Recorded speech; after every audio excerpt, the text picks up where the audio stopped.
오늘 본문은 그리스도인의 생활에 있어서의 일반적인 원칙을 설명하는 내용을 담고 있습니다.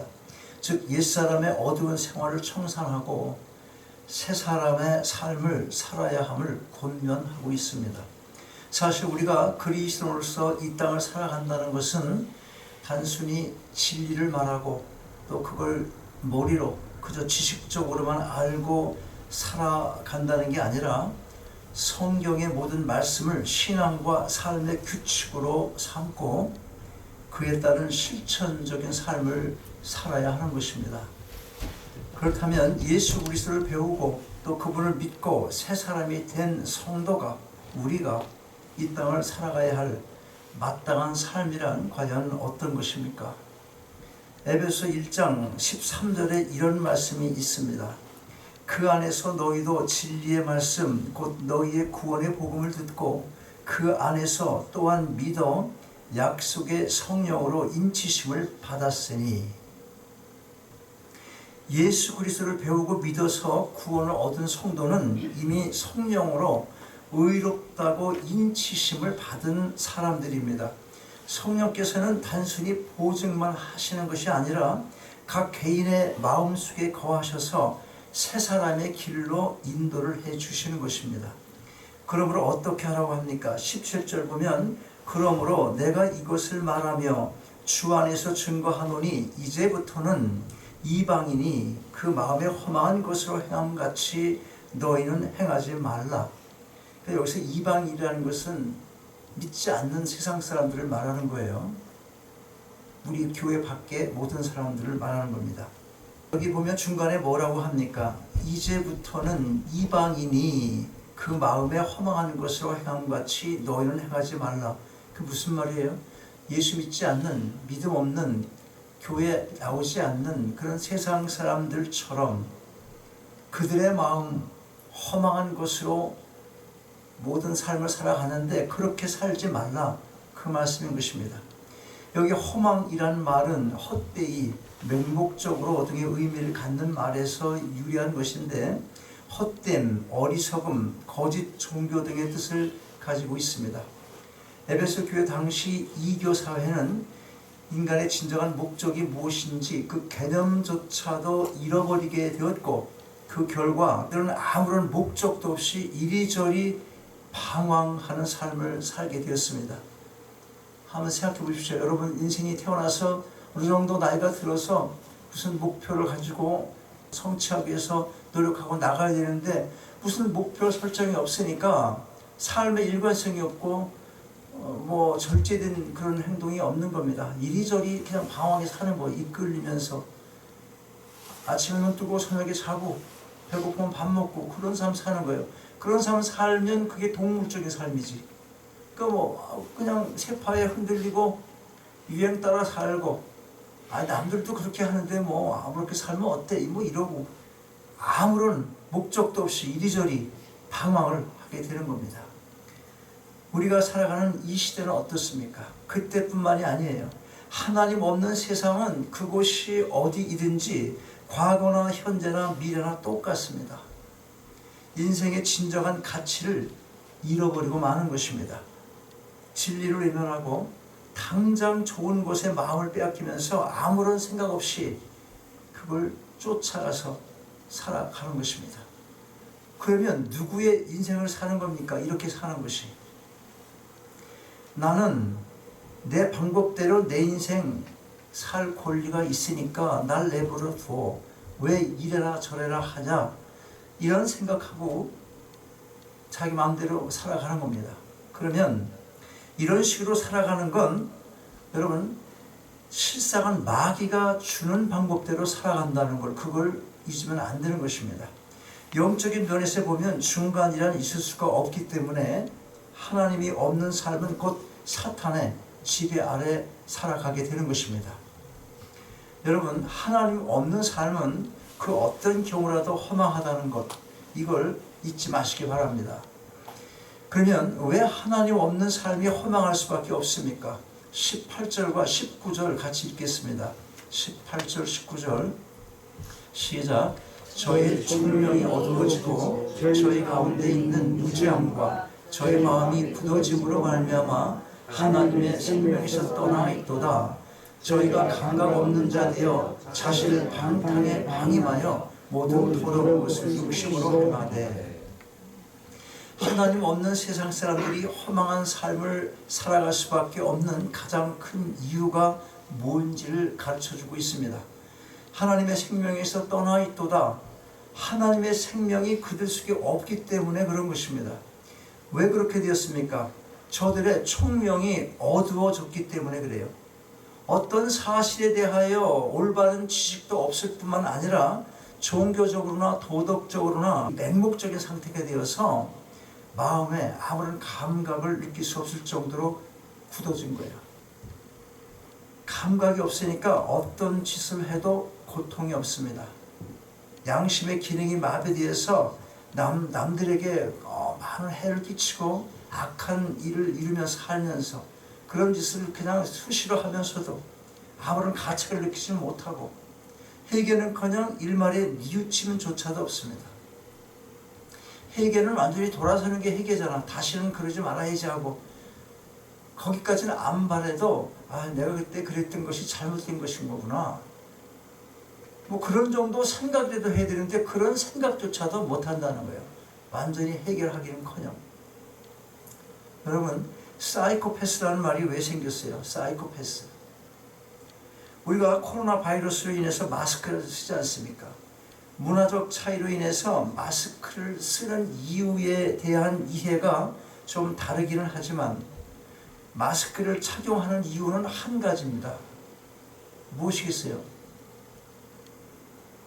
여자들 화장 안 해도 되니까 그냥 쓰고 나가는 거예요?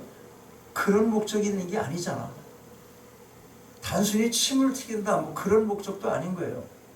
그 한 가지 이유가 뭐예요? 전염을 막기 위해서예요. 전염을 막기 위해서. 그런데 자신이 코로나 바이러스에 감염이 되어서 그 증상이 심한데도 불구하고 이거 분명히 내가 걸렸어 지금. 그리고 양성 반응이 나왔어 분명하게. 그런데 일부러 여기저기 사람 많이 모이는 곳에 돌아다니는 사람도 있잖아. 일부러. 그것뿐만 아니에요. 에이즈 걸린 사람들이 이상한 짓 많이 하는 거 뉴스 나잖아. 자기 에이즈 걸린 거 알면서 막 퍼뜨리는 사람도 있잖아. 무슨 생각으로 그러겠습니까? 무슨 생각할 것 같아 이런 사람들이. 내가 걸렸으니 너도 걸려봐. 그런 심보로 남에게도 전염시키려고 하는 의지가 있는 거예요. 문제가 뭐냐? 그런 자신의 행동이 얼마나 악한 것인지를 모른다는 것입니다. 지난 13일 조 바이든 대통령이 백악관에서 수천 명이 모인 가운데 동성 결혼 허용 법안에 서명을 했다는 뉴스가 있었습니다. 난리들이에요 지금. 어느 주는 결혼이 합법적으로 인정되는 주가 있잖아. 그래서 거기서 결혼을 마치면 다른 주에서도 그걸 인정하게끔 돼 있어. 인정 안 하면 안 되는 법을 서명을 한 겁니다. 그러니까 미국은 지금 뭐야? 동성애를 합법화 시킨 거예요. 이제. 그런데 더 큰 문제가 뭐냐면 그리스도인들이 그걸 죄라고 말할 수가 없도록 나라의 법을 바꾸면서까지 세상이 변해간다는 것에 있습니다. 그렇지 않아도 우리의 약함으로 인해서 신앙생활이 만만한 게 아닌데 세상의 타락한 문화의 파도가 거대하게 일고 있는 겁니다. 무서운 속도로 우리 앞으로 다가오고 있는 것입니다. 이런 삶의 특징을 19절 말씀에서 볼 수가 있어요. 특별히 두 단어가 눈에 띕니다. 뭡니까? 거기 보면 방탕과 욕심이라는 단어가 나와요. 방탕과 더러운 욕심은 늘 함께 짝을 이룹니다. 우리가 욕심이 죄를 잉태한다는 말씀을 기억합니다. 그리고 인간은 누구나 다 욕심을 가지고 태어납니다. 심지어 어린 아이들에게서도 이 욕심을 발견할 수가 있습니다. 그 조그만 손으로 무언가를 움켜쥐면 그 손의 힘이 얼마나 세지 모릅니다. 강제로 손을 펴서 뺏으면 울어요. 큰 소리로 웁니다. 자신의 본능적 욕심대로 못하게 되니까 억울한 겁니다. 움켜쥐고 있는 것이 자신에게 좋은 건지 나쁜 것인지 알 리가 없습니다. 아직 분별력이 없으니까. 그런데 여러분, 아이들에게서만 나타난 욕심이 아닌 거예요. 교육을 받고 살 만큼 인생을 산 어른들에게서도 적지 않게 볼 수가 있게 되는 것입니다. 특별히 쾌락에 대한 욕심, 유혹에 대한 욕심, 이게 본성적으로 얼마나 큰지 모릅니다. 또 소유하고자 하는 것, 국가도 그렇잖아요. 나라가 그렇지 않습니까? 왜 무기 만듭니까? 왜 저 전쟁 안 끝납니까? 뺏긴 거 도로 찾고 싶지. 왜 처음부터 쳐들어갔어요? 내 거 안 뺏기려고? 단순히 안 뺏기려고? 가서 더 넓히려고. 다 욕심 아닙니까? 욕심. 욕심 때문에 이런 일이 생기는 겁니다. 수많은 사람들이 시청하는 텔레비전 프로그램을 생각해 보십시오. 비속어가 얼마나 많습니까? 욕도 따라 할 수 없는 욕들 엄청 나와요. 자라나는 아이들이 욕을 빼놓고는 말을 못한다고 합니다. 그 욕이 무슨 욕인지를 잘 모르면서도 입에서 그냥 나오는 거야. 하도 들으니까 무방비 상태로 노출되어 있으니까 통제가 될 수 없는 겁니다. 조그만 아이들 게임 갖고 노는 것도 그래. 그 문제가 심각한 거예요. 사람 죽이고 뭐 죽이는 거 이거 아무것도 아닌 것들 자꾸 주입시키잖아. 그리고 잘 죽여, 멋있게 죽여야 내가 즐거운 거예요. 게임을 하면서. 문제. 그런데 그걸 좋아해. 본성이 그러니까. 그걸 노려가지고 또 그걸 만들어내잖아. 상품을. 또 프로그램 시청률을 높이기 위한 수단으로 사용되는 게 부도덕성입니다. 이게 아주 막장이잖아요. 부도덕성. 도덕이나 윤리나 뭐 이런 거 아예 생각 없습니다. 그런 거 생각하면 그런 말 꺼내는 사람은 시대에 뒤떨어진 사람 취급받는 겁니다. 건전한 사회단체의 압력이나 또는 아직은 그나마 법이 있어서 그걸 막고 있으니까 텔레비전 속의 삶을 실제로 내가 살지 못한다 하더라도 그런 삶이 이 시대를 살아가는 사람들의 마음을 은연중 이끌어가고 있는 것입니다. 오늘 사도 바울은 예수 그리스도를 믿는 성도들에게 옛사람의 삶을 버리고 새 사람의 삶을 살아야 함을 강조합니다. 그렇게 살아야 할 이유를 20절과 21절에서 말씀하고 있어요. 같이 읽겠습니다. 20절, 21절 시작. 오직 너희는 그리스도를 이같이 배우지 아니하였느니라. 진리가 예수 안에 있는 것 같이 너희가 과연 그에게서 듣고 또한 그 안에서 가르침을 받았을진데. 너희는 세상의 사람들과는 다르다는 겁니다. 너희가 누굽니까? 그 당시 에베소 교회의 성도들만이 아닙니다. 이 시대의 모든 그리스도인들이 해당이 되는 겁니다. 모든 그리스도인들은 하나님 없는 사람들이 살아가는 삶, 곧 방탕과 더러운 욕심에 이끌린 삶을 살아선 안 된다는 것을 말씀하고 있는 것입니다. 바울은 그런 삶을 사는 사람을 옛사람으로 표현을 합니다. 22절 보세요. 너희는 유혹의 욕심을 따라 썩어져 가는 구습을 쫓는 옛사람을 벗어버리고. 지금 바울이 얘기하고 있는 이런 옛사람의 특징이 뭐겠습니까? 유혹의 욕심을 따라 산다는 겁니다. 그 말씀대로 유혹의 욕심을 따라 사는 것. 여러분에게 있어서 유혹은 무엇입니까? 이 시대는 너무도 많은 유혹거리가 있습니다. 자꾸 자극을 합니다. 사람마다 다를 수는 있지만 공통적인 것이 뭐냐면 믿음의 진보, 신앙의 성숙을 방해한다는 것입니다. 중생을 하고 또 교회를 다니며 신앙생활을 한다고는 하지만 타락한 성품이 아직도 남아있기 때문에 경건에 이르기를 힘쓰기보다는 세상 것에 유혹되기 쉽기 때문에 그런 것입니다. 그것이 더 달콤한 것입니다. 진리를 방해하고 믿음 생활, 신앙 성숙을 방해하는 그런 유혹거리가 훨씬 더 진리의 말씀을 보다 더 달콤하게 되는 것은 우리 속에 타락한 본성이 아직도 남아있기 때문에 그렇다 하는 거예요. 새하늘과 새 땅이 도래하기 전까지는 끊임없이 이런 유혹에서 온전히 벗어날 수는 없게 되는 것입니다. 우리가 아무도 벗어날 수가 없습니다. 그래서 사도 바울은 강권을 하는 것입니다. 너무 쉽게 그렇게 살 수밖에 없는 그런 타락한 본성이 우리 속에 있으니 노력하라는 거예요. 그렇게 가지 않도록, 그런 삶 살지 않도록 강하게 권면을 하고 있는 것입니다. 23절 보면 오직 심령으로 새롭게 되어 하나님을 따라 의와 진리의 거룩함으로 지으심을 받은 새 사람을 입으라. 새 사람을 입으라는 것입니다.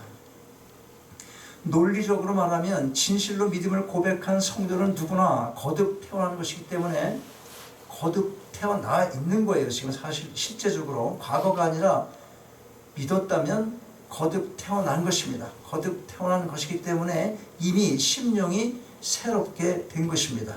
그런데 24절 보니까 새 사람을 입으라고 합니다. 어떤 새 사람을 입으라고 합니까? 의와 진리의 거룩함으로 지은 새 사람. 그걸 입으라는 거예요. 자, 생각해 보십시오. 깊은 수렁에 빠져서 허우적거리다가 누군가에 의해서 건짐을 받고 깨끗하게 목욕까지 하게 됐습니다. 그 목욕탕을 나와 보니까 두 종류의 옷이 가지런히 놓여 있어요. 옛 옷과 새 옷이 있습니다. 무슨 옷 입겠어요? 누구나. 100점 못 맞아 이거 다? 이거 다 100점 맞지 이거? 당연한 거예요 이거는. 누구나 다 새 옷을 입을 것입니다. 이걸 그대로 영적으로 적용을 해보세요. 그대로 영적으로. 자, 하나님의 은혜를 입어서 심령이 새롭게 되었어요. 그리고 입어야 할 옷 두 종류가 앞에 놓여 있습니다. 그 두 가지의 옷이란 오늘 본문을 보니까 옛사람과 새사람입니다. 어떤 옷을 입어야 하겠습니까? 누구나 새사람이다. 누구나 새사람의 옷을 입어야 할 것이다. 그렇게 말은 할 것입니다. 그런데 그게 쉽지가 않다는 거예요. 더러운 몸을 씻고서는 헌 옷과 새 옷은 누가 시키지 않아도 잘 분별하고 그걸 알아서 입는데 왜 새롭게 된 심령은 새 사람을 입기가 그렇게 힘이 듭니까? 믿지 않는 세상 사람들이야 새 사람을 선택할 총명도 분별력도 없거니와 설령 새 사람을 입고 싶어도 그걸 입을 능력이 아예 없으니 그렇다 치더라도 그러나 여러분 성도는 다릅니다. 분별할 총명도 있고 그걸 입을 자유와 능력도 있습니다. 유혹의 욕심을 끊고 새 사람을 입어야 하는 것입니다. 의지와 결단이 필요합니다. 성령께서 이끄시지만 우리의 의지의 결단이 있어야 하는 것입니다. 그러면 그리스도를 배우고 거듭난 성도들이 옛사람을 버리고 새 사람을 입는다는 것이 무슨 뜻입니까? 우리를 지으신 하나님의 형상을 쫓아서 새롭게 창조되는 것을 의미합니다. 골로새서 3장 10절 말씀이 그 사실을 알려줍니다. 새 사람을 입었으니 이는 자기를 창조하신 자의 형상을 쫓아 지식에까지 새롭게 하심을 받는 자리라. 여기 보니까 하나님의 형상을 쫓아 지식에까지 새롭게 되었다고 말씀합니다. 여러분 그리스도를 올바로 배운 성도는 교회에서뿐만 아니라 세상 속을 살아가는 자신의 삶 가운데 거듭난 모습을 나타내야 하는 것입니다. 그러므로 그리스도를 배우고 그분을 믿는 진정한 성도는 하나님을 바로 아는 지식을 위해서 늘 주의 말씀으로 가르침을 받으며 옛사람의 악한 구습을 벗어버리고 하나님의 선하신 뜻에 따라 의와 진리를 행하는 새 사람을 입어야 하는 것입니다. 이것이 진정한 그리스도인의 올바른 삶의 모습이고 하나님의 영광을 위하여 이 땅을 살아가는 진정한 하나님의 백성된 자의 삶인 것입니다. 여러분 세상의 모든 유혹의 욕심에서 자유하시고 구습을 쫓는 옛사람을 벗어버리시길 바랍니다. 그리하여 오직 심령으로 새롭게 되어 의와 진리의 거룩함으로 지으심을 받은 새 사람을 입고 오직 하나님의 영광을 위해 남은 한평생을 살아가시는 여러분 모두가 다 되시기를 주님의 이름으로 축원합니다. 아버지 하나님 주신 말씀 감사함으로 마음에 담습니다. 단순한 말씀의 지식이 아니라 새 사람을 입은 진정한 성도의 삶을 살아가길 원합니다. 세상의 온갖 더러운 유혹 앞에서 하늘의 총명으로 분별케 하시고 말씀의 능력으로 승리하게 하옵소서. 그리하여 하나님의 형상을 쫓아 지식에까지 새롭게 되는 믿음의 진보를 이루며 하나님의 영광 위에 살아가는 저희 모두가 다 되게 하옵소서. 주 예수 그리스도 이름으로 기도하옵나이다. 아멘. 일어나셔서 함께 찬양하시겠습니다.